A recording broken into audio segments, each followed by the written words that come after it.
शुक्रवार को रायपुर के कोटा स्थित सीएसईबी के स्टोर में एक बड़ी आगजनी हुई जिसने पूरे प्रदेश को हिलाकर रख दिया। समाचार राष्ट्रीय समाचार बना और क्या हाल था हम आपको बता रहे हैं। अगले दिन देखिए करोड़ों रुपए का सामान या जकल खाक हो चुका है। हजारों की संख्या में ट्रांसफार्मर, बिजली के तार जल चुके हैं। करोड़ों रुपए का, सैकड़ों करोड़ रुपए का नुकसान है। तो आज जो हमारी खास पेशकश है हम उसमें आपको दिखाएंगे कि आखिर क्या लूप होल है जो रायपुर का फायर फाइटिंग सिस्टम हमेशा फेल हो जाता है और लोगों को, शासन को बड़ा खामियाजा भुगतना पड़ता है। नमस्कार, मैं हूं संदीप शुक्ला और आज इसी बात की हम पड़ताल करेंगे कि रायपुर का जो फायर फाइटिंग सिस्टम है उसमें क्या लूप होल है, क्या सुधार होना चाहिए और इसे लेकर जिम्मेदार क्या कहते हैं। आग लगने के बाद जो पहली दमकल नगर सेना की पहुंची थी उनके साथी हमारे साथ हैं और आप देख सकते हैं यही जवान है जो मौके पे पहले पहुंचे थे। आप लोग आए तो आग लगने का मूल कारण क्या था और चुनौती क्या थी सबसे बड़ी? सबसे पहली चुनौती तो मेरे ख्याल से तो लग रहा है कि ये शॉर्ट सर्किट हुआ होगा, अंदाजे से। अब कंफर्म बता नहीं सकते। बाकी तो आग इतना गंभीर था कि उसको बुझाना ही, मतलब ऑयल का आग है, इसको बुझाने में बहुत टाइम लग जाता है और आग हवा से ऐसे इतने तेजी से फैली कि उसको बुझाना अनकंट्रोल हो गया था। अच्छा, आप लोग आए तो गेट खुला हुआ था कि खोलना पड़ा? नहीं, अपन लोग पीछे से बुझाए थे, जस्ट बाउंड्री वाले उसके पीछे से गए थे। बाकी ये गेट तो खुला था लेकिन इधर भी गाड़ी अंदर आई, लेकिन हवा इसी तरफ का था तो गाड़ी को फिर बाहर निकाले। दूसरा ये बताइए कि यहाँ पर क्या व्यवस्था थी आग बुझाने की? यहाँ पे तो रेत वेत है लेकिन उतने में तो बुझेगा नहीं आग। बाकी पानी सिस्टम तो कुछ नहीं है, पानी बिल्कुल नहीं था। और रेत मतलब बाल्टियों में है कि कैसा था? हाँ, बाल्टियों में रेत पड़ा हुआ है अभी भी। वो तो नाम मात्र का, मतलब ऊँट के मुंह में जीरा जैसी। बस बस, हाँ वो वही से। अच्छा, ये जैसे आप लोग लगातार काम करते हैं तो क्या चुनौती रही यहाँ पर, क्या होना चाहिए आपके अनुभव के हिसाब से अगर बताएं? यहाँ पे पानी का मेन जो एक पानी लेवल जो रहता है ना, टंकी है, वहाँ पे एक हाइड्रेंट होना चाहिए ताकि हमको तुरंत पानी मिले तो हम तुरंत यहाँ से पानी, आग को जो भी है कंट्रोल कर सके। लेकिन यहाँ पानी की सुविधा ही बस नहीं है। यहाँ पे कितने किलोमीटर दूर तक जाना पड़ा पानी के लिए? 8 किलोमीटर जाना पड़ता है, टिगरापारा फायर स्टेशन है जी। देखिए कितनी बड़ी चुनौती थी, आपको मैं दिखाता हूँ। वो टंकी आप जो देखिए 4 से 5 करोड़ रुपए में वो टंकी बनी है, लेकिन सबसे शर्मनाक बात कहिए, लापरवाही कहिए, उस पूरे टैंक में एक भी हाइड्रेंट नहीं है। हाइड्रेंट क्या होता है हम आपको बताते हैं कि पानी भरने की सुविधा रहती है, बड़ा सा पाइप होता है, उसके नीचे टैंकर खड़ा होता है और उसमें जो है पानी भरा जाता है। तो ऐसी स्थिति में आप सोचिए कि फायर ब्रिगेड की गाड़ियों को खमतराई जाना पड़ा, डूमरतराई जाना पड़ा, टिकरापाड़ा जाना पड़ा, यहाँ तक कि मोती बाग तक ये लोग गए। 7 से 8 किलोमीटर लगातार इन्हें पानी जा के पानी लाना पड़ा, तो इसमें भी काफ़ी समय लगा है। तो काफ़ी सारे लूप होल समझ में आ रहे हैं। एक एक करके हम आपको बताते जाएंगे कि कहाँ पर लापरवाही की गई और कहाँ कहाँ सुधार की ज़रूरत है। जैसे कि आपने को बताया था कि एक एक ट्रांसफार्मर में 100-100, 200-200 लीटर ऑयल रहता है आकार के हिसाब से। बड़े ट्रांसफार्मर में 500 लीटर तक ऑयल रहता है। और यहाँ पर फायर फाइटिंग सिस्टम के नाम पर क्या था देखिए, ये 4 बाल्टियाँ हमें अभी तक दिखाई दी हैं आग बुझाने के लिए, जिसपे कुछ रेत भरी हुई है। आप सोचिए, और ये मचान छोटा सा दिखाई दे रहा है, तो इसका क्या उपयोग हुआ होगा आप समझ लीजिए कि इतना बड़ा, जहाँ पर 8 से 10 हज़ार ट्रांसफार्मर रखे हुए हैं, सभी में ज्वलनशील ऑयल है, ऑयल के ड्रम है, कॉपर वायर है, करोड़ों रुपए का, उसे आग पे नियंत्रण पाने के लिए आप सोचिए ये महज 4-4 बाल्टियों का सेट हमें 2 से 3 जगह दिखाई दे रहा है। तो अपना आप में बड़ा लूप होल है कि कैसे यहाँ पर सुरक्षा का इंतजाम किया था। और सबसे बड़ी बात, विभाग के साथ साथ जिला प्रशासन की भी लापरवाही है, विभाग की तो है ही, क्योंकि ऐसी जगहों का फायर ऑडिट होता है। आग बुझाने के लिए, आग से लड़ने के लिए क्या व्यवस्था है इसकी जानकारी दी जाती है और हमेशा इसका ऑडिट होता है। ऑडिट रिपोर्ट में एक एक चीज़ लिखी जाती है। साफ साफ दिखाई दे रहा है कि इस पूरी जगह को लेकर भारी लापरवाही विभाग की तरफ से, जिला प्रशासन की तरफ से, फायर डिपार्टमेंट की तरफ से बरती गई है। आगजनी के दौरान हमने आपको शॉट्स दिखाए थे जिसमें ब्लास्ट की आवाज़ आ रही थी और फटाकों जैसा एक लपट उठती थी। आप देखेंगे कि लोहे के ड्रम हैं जो किसी रबर की तरह दिखाई दे रहे हैं और आप देखिए कि टेम्परेचर के कारण ये सारे फूल गए थे। ऐसा लग रहा है कि रबर के बनाए हुए ड्रम हैं, पूरे तरीके से खुल चुके हैं और कुछ तो चपट चुके हैं पूरे तरीके से। तो ये किसी बम की तरह कल फट रहे थे प्रेशर के कारण। और अब सोचिए पीछे आप देखिए रिहायशी इलाका है, ये घर आप देखेंगे, लोग जहाँ से झांक रहे हैं ये घर लगा हुआ है। तो ऐसी खतरनाक जगह में या तो बाउंड्री वॉल ऊंची होनी थी या फिर फायर फाइटिंग सिस्टम इतना मजबूत होना चाहिए कि मिनटों पे आग पे काबू पा लिया जाए। इसके बाद हम आपको लेके चलेंगे वो जगह जहाँ से आग शुरू हुई थी। सीएसईबी की टीम शहर में घूम घूम कर तार से लगे हुए पेड़ों को काटती है और हवाला दिया जाता है कि मेंटेनेंस का काम चल रहा है जिस पर करोड़ रुपए खर्च किए जाते हैं।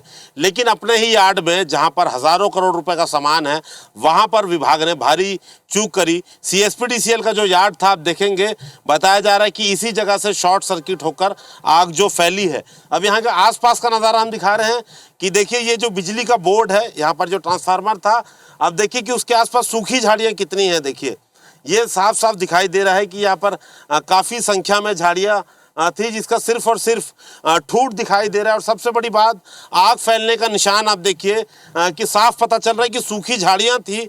ये आग देखिए किस तरह से फैलती गई है, ये साफ समझ में आ रहा है कि कोई ब्लास्ट अगर हुआ होगा तो उसके पहले ड्रम को चपेट में लिया है आग ने।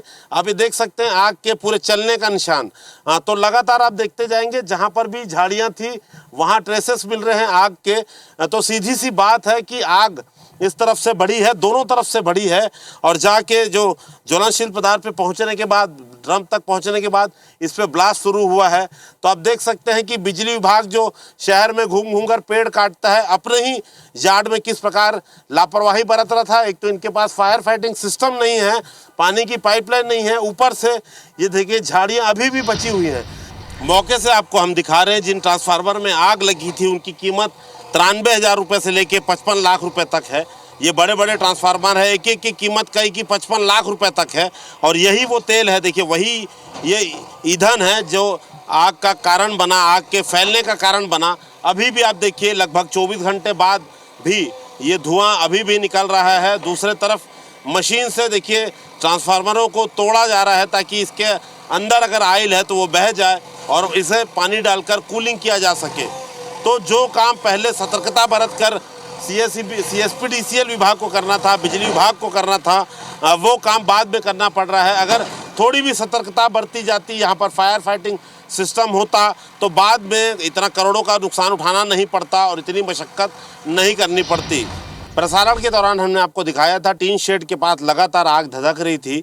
यही वो जगह है, आप देखेंगे 24 हज़ार लीटर के ट्रांसफार्मर ऑयल के यहाँ पर टैंकर है।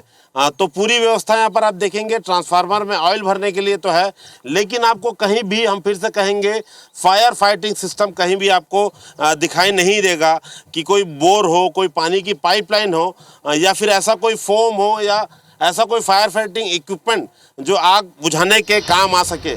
हमारे साथ सिंह साहब हैं, ऐसी क्षेत्रीय मंडल कार्यालय के, और ये जो स्टोर में आग लगी थी इनके अंडर में ही रहता है। सर, मुख्य कारण अभी क्या लग रहा है? अभी इन्वेस्टिगेशन चालू है और जो भी CCTV फुटेज हैं वो सब हैंडओवर कर दिए गए हैं।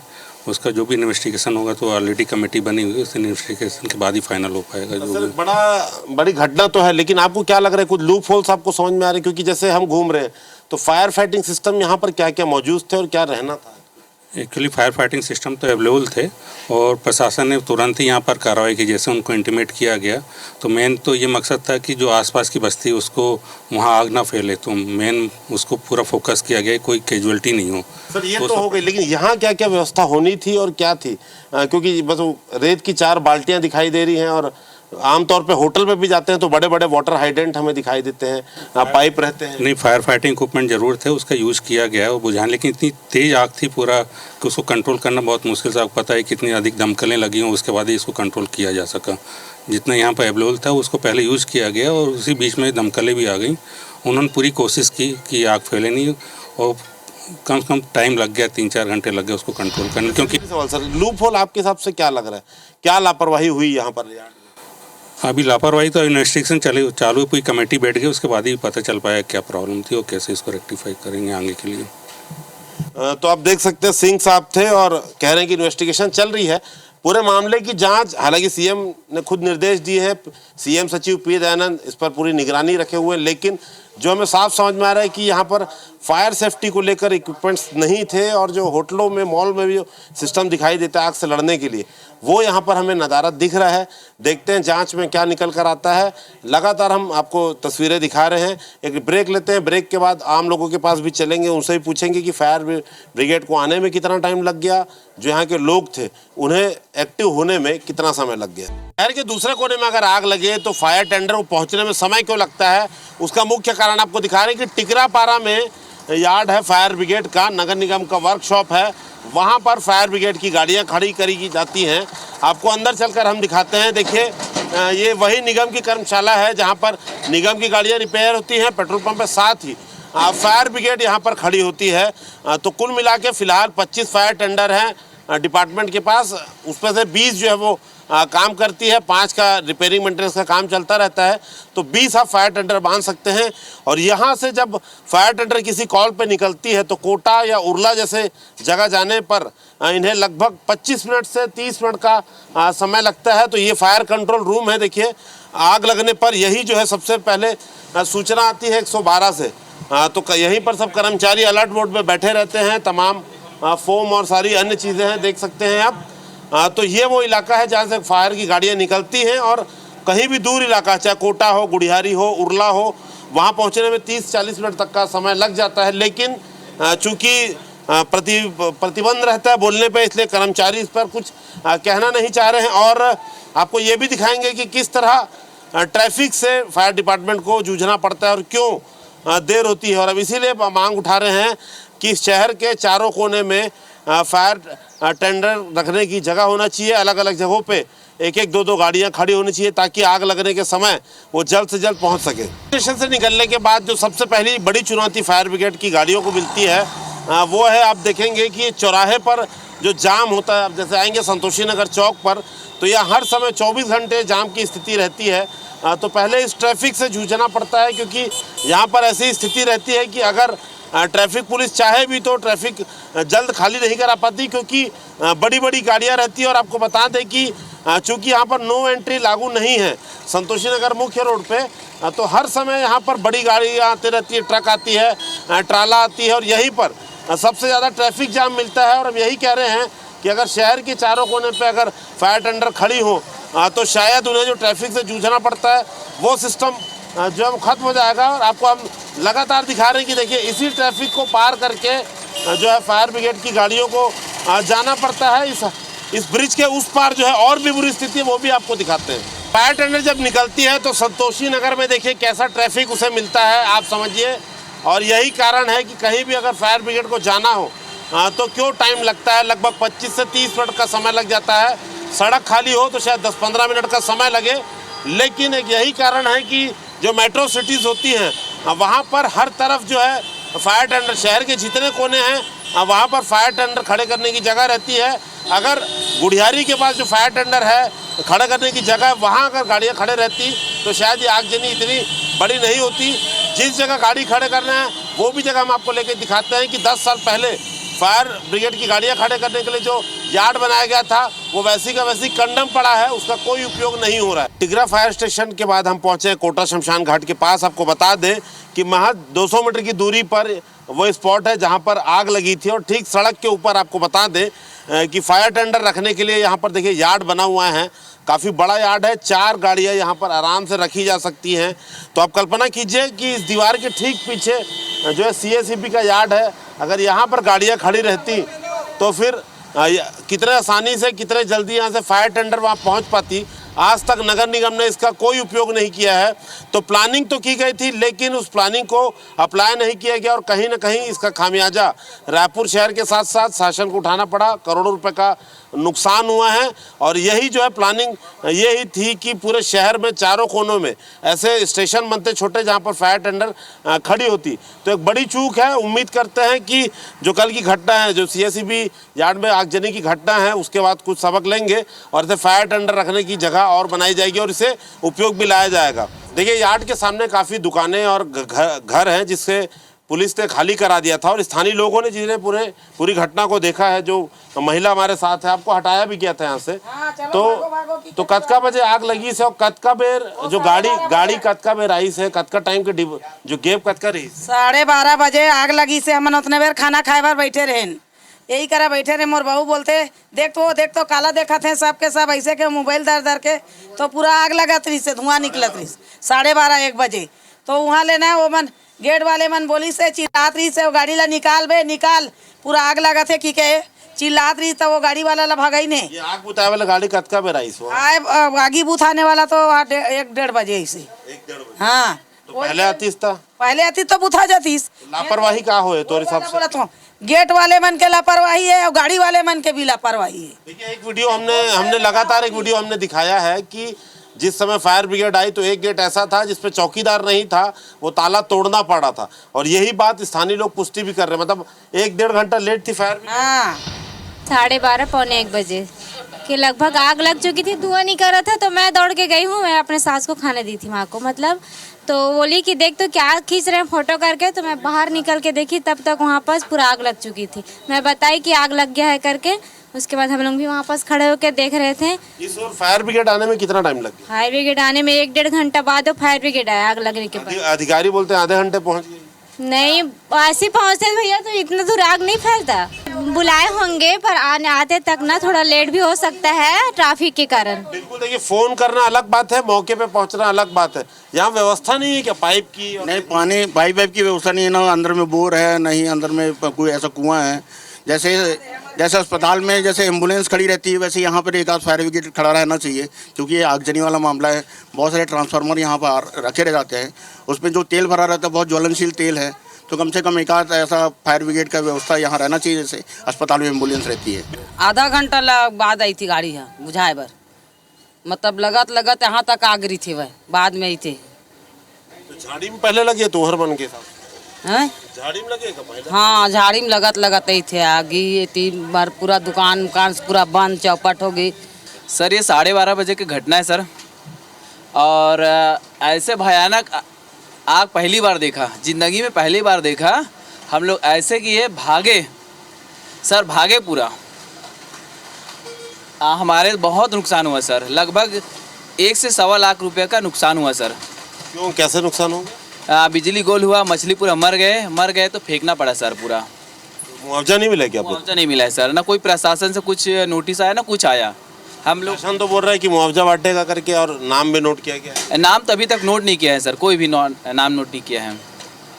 ये फायर ब्रिगेड कितने बजे पहुंची यहाँ पर? ये फायर ब्रिगेड 3 बजे के बाद पहुंचा सर। इस तरफ जिस तरफ हम खड़े हैं। हाँ। क्योंकि अधिकारियों का कहना है कि लगभग आधे पौने घंटे में पहुंच गई थी। सर। आप जिस तरफ खड़े हैं, जिस तरह सबसे ज्यादा आग थी, यहाँ पर पक्की बात बताइए कि फायर ब्रिगेड आने में कितना समय लगा? सर लगभग 3 घंटे लगा सर फायर ब्रिगेड आने में। जी सर, इस तरफ क्या, यही तो मेन पोजीशन है सर। स्थानीय जनप्रतिनिधि भोला प्रसाद साहू जी हमारे साथ हैं। साहू जी, कल जो घटना हुई, क्या लगता है कहाँ पर कमी रह गई जो आग फैल गई? जो भी कहें सोच समझ के कहिएगा, राजनीतिक आरोप नहीं है। सिस्टम सुधारने के लिए क्या होना चाहिए? कल क्या लापरवाही हुई? सबसे बड़ी लापरवाही हुई कि दमकल विभाग बहुत लेट में आया। जिस समय में आग की शुरुआत हुई थी, उस समय जब हम लोग हल्ला कर रहे थे जोर जोर से, चारों पूरे शहर में उसकी धुआं फैल चुकी थी, मगर दमकल विभाग ऐसा है जो बहुत लेट आई, जिसके कारण से वहाँ आग में काबू पाने के लिए उसके लायक भी नहीं बने थे कि वो आग में काबू पा सके, इतना विकराल रूप ले चुका था। नगर निगम ने अमृत मिशन योजना के तहत, आपको बता दें कि भारत माता चौक में करोड़ों रुपए की लागत से लगभग 60 लाख लीटर की टंकी, वाटर ओवरहेड टैंक बनाए हैं। लेकिन इस पूरे टैंक में एक भी ऐसा हाइडेंट नहीं है जो फायर ब्रिगेड की गाड़ियों को भर सके। तो कुल मिला के जब इससे लगा हुआ ही स्टेशन है, 50 मीटर की दूरी भी नहीं, 50 फीट की दूरी है, मगर ये टंकी कल किसी काम की नहीं रही। इसका पानी छोड़ा गया ज़मीन गीला करने के लिए, लेकिन ये फायर टेंडर को भरने के कोई उपयोग नहीं आ सकी। तो ये छोटी छोटी जो प्लानिंग में कमी जो दिखाई दे रही है, कहीं ना कहीं यही सारी कमियां जो है आग लगने पर भारी पड़ती हैं। काफ़ी यहाँ पर नए पुराने ट्रांसफार्मर रखे हुए थे और ऑयल के टैंकर भी थे। तो अधिकारियों ने बुद्धिमानी भी की कि टैंकर का जो ढक्कन था उसको खोल दिए, अन्यथा ब्लास्ट होता तो अगल बगल आग फैलने की भी संभावना थी। और बहुत भगवान का शुक्रगुजार है कि इतनी बड़ी आगजनी की ये घटना के बाद भी कोई जनहानि नहीं हुई। पार्षद बोलाराम साहू और हम लोगों ने मिलकर पूरा कृष्णा नगर, रामनगर के अंदर लोगों को निकाल के घर से शिफ्ट किया। लोगों के घर में सिलेंडर थे, उनसे कहा सिलेंडर शिफ्ट कर दो। सबको ले जाकर को जिस प्रकार से आग धीरे धीरे दमकल की गाड़ी आना चालू हो गई, शासन प्रशासन एक्टिव हुआ, सब ने मिल करके अनहोनी होने को रोका। जब कोई ऐसी घटना होती है तो वो हमें सबक भी देती है कि भविष्य को लेकर हम और अच्छी प्लानिंग कैसे करें। लेकिन ईश्वर का धन्यवाद है कि इतनी बड़ी विकट आग को भी बहुत कम समय में नियंत्रण में लिया गया और कोई जनहानि नहीं हुई है। इसमें FIR भी दर्ज किया जाएगा और इसमें ये भी देखा जाएगा कि घटना किस तरह से हुआ है और उसमें जो भी पाया जाएगा उसके हिसाब से हर घटना एक सबक देती है। तो इसमें भी निश्चित रूप से इससे कुछ हम लोग को देखना पड़ेगा कि नई क्या चेंजेस इसमें करने की जरूरत है। ये जो है ठीक ठाक नुकसान हो गया है, बट सबसे जो खुशी की बात है कि जो हमारे संसाधनों का नुकसान हुआ है वो एक बात है, लेकिन कोई जनहानि नहीं हुई, ये सबसे खुशी की बात है। कुछ जांच के निर्देश दिएंगे सर? हाँ, किस कारण से लगा है उसका जांच का निर्देश है। शुक्रवार को जो घटना हुई उसने CSPDCL के स्टोर को ट्रांसफार्मर के कब्रिस्तान में तब्दील कर दिया है। मामला इतना बड़ा था कि खुद CM को संज्ञान लेना पड़ा है। CM ने खुद कहा है कि इस घटना से फायर फाइटिंग सिस्टम के रिव्यू की ज़रूरत है और अधिकारियों को निर्देश दिए हैं कि इस पर जांच करें और व्यवस्था में सुधार का जल्द प्रयास करें। तो उम्मीद करते हैं ऐसी घटना दोबारा नहीं होगी और अगर होती भी है तो उसके पहले ही ऐसा सिस्टम तैयार कर लिया जाएगा कि इतना बड़ा नुकसान ना तो लोगों को हो ना ही राज्य शासन को। आज के इस खास कार्यक्रम में इतना ही। मैं संदीप शुक्ला, कैमरामैन दीपक रत्नाकर के साथ रायपुर से।